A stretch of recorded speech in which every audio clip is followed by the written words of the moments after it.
দেশের অন্যতম শিল্প ও বাণিজ্যিক এলাকা গাজীপুরের ঢাকা ময়মনসিংহ ও ঢাকা টাঙ্গাইল মহাসড়কে নিয়ম নীতির তোয়াক্কা না করে দাপিয়ে বেড়াচ্ছে ব্যাটারি চালিত অটোরিকশা। এতে প্রতিদিনই ঘটছে ছোট বড় দুর্ঘটনা।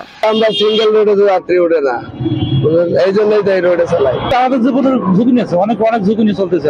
ব্যাটারি চালিত এসব অটোরিকশাই মহাসড়কের দুর্ঘটনার প্রধান কারণ। এদের নিয়ন্ত্রণে আইনগত ব্যবস্থার দাবি জানান সাধারণ যাত্রী ও অন্যান্য যানবাহনের চালকরা।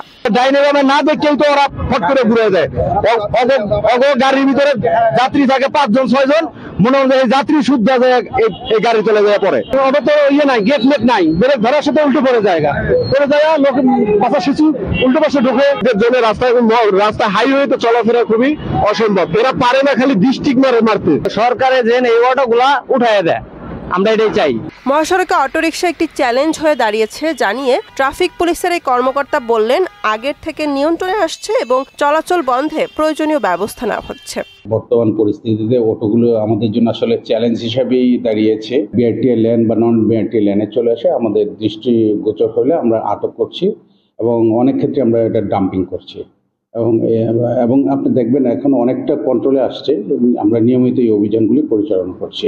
মহাসড়কে 3 চাকার এসব যান চলাচল বন্ধে পুলিশের কার্যকর উদ্যোগের পাশাপাশি জনসচেতনতা বৃদ্ধির ওপর জোর দিচ্ছেন সংশ্লিষ্টরা।